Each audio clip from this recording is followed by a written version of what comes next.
Today is the 30th of October, 2016, and it's Sunday here in Norway. Today I have something very important I would like to talk about. It's something I've discovered relatively recently. Information's coming down the pipelines of clarity. Sometimes it's like drinking water from a fire hydrant. What I would like to take a look at today is one of the most revered freedoms humanity practices on this planet, and that's religious freedom. I'm going to question it. Is it right?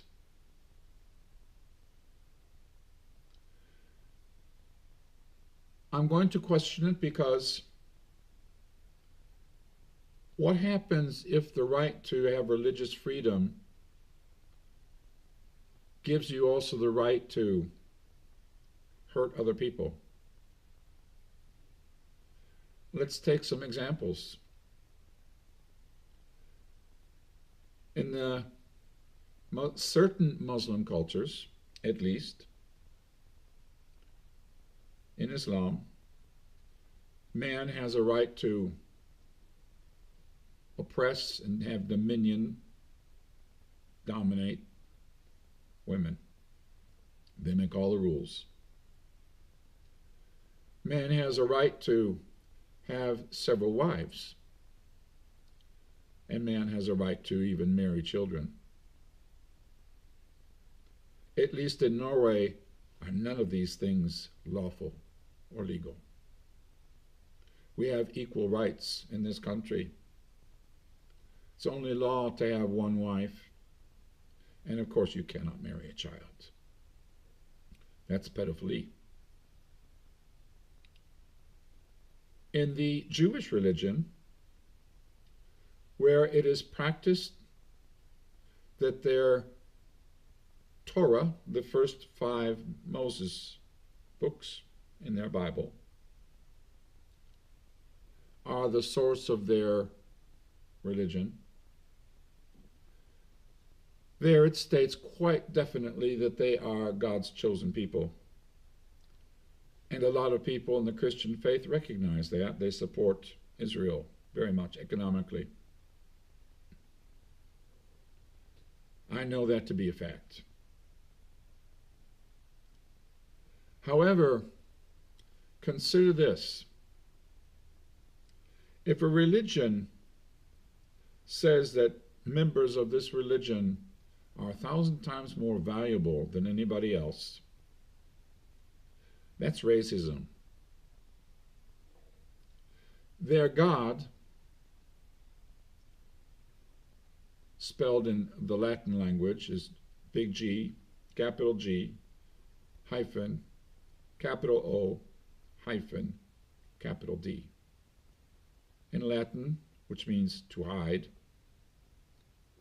that's an acronym for grantor of dominion, the right to dominate. So their God gives them the right to dominate everyone else that is not a Jew. Any person holding a religious belief or conviction that gives them the right to dominate over me is something I do not consent to. And racism is also against many laws, international laws. However, if the right to practice a religion is over those laws, then we have something I would call insanity ruling on this planet. The people that are demanding the right to practice racism are also using the law against racism against everybody else that would question their authority to practice racism. They call it anti-Semitism. It's not legal to criticize Israel or the Jewish faith. There's a problem here, and that is that the greater majority of Jews today do not belong to the Semitic race like the Palestinians do.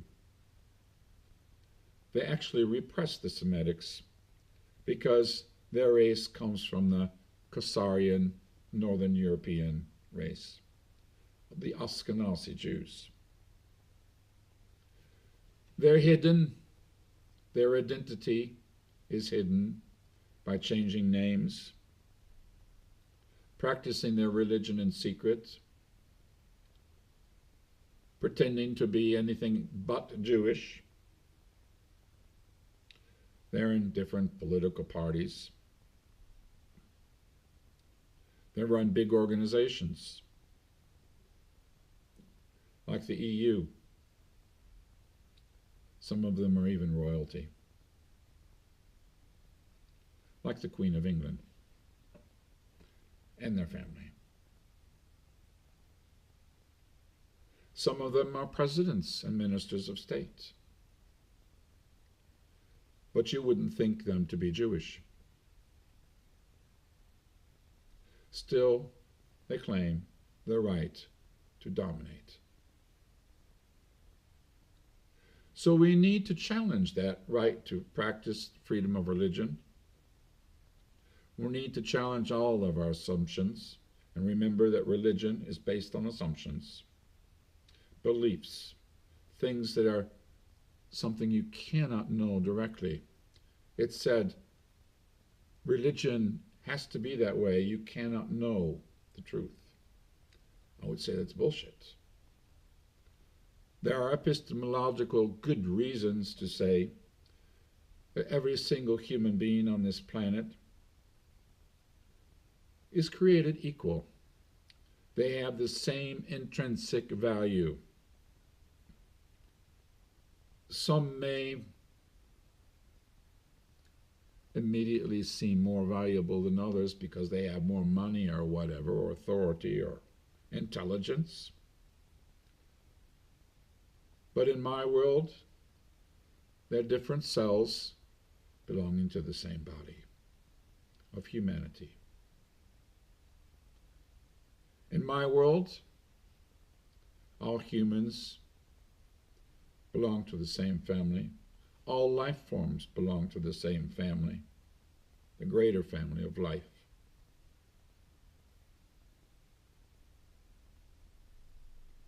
Therefore, none are more important than others. But that's something you need to find out for yourself. At least you know you're living in an insane world today, because the rational society that we belong to, they take words that are actually created from sensory-based experience, which is emotional, so you know that. And then they give a meaning to it, and then they only talk about the words afterwards, not the sensory experience that created it. Therefore, humanity in this state we're in now is ruled by language, because we live in a rational world that oppresses emotional intelligence. Think about that and challenge every assumption that comes by you that just doesn't make sense. And it might take you years to make understanding out of it. But know that if you have a hunch that something's not right, it probably isn't. So with that, I say thank you for today. Have a nice one.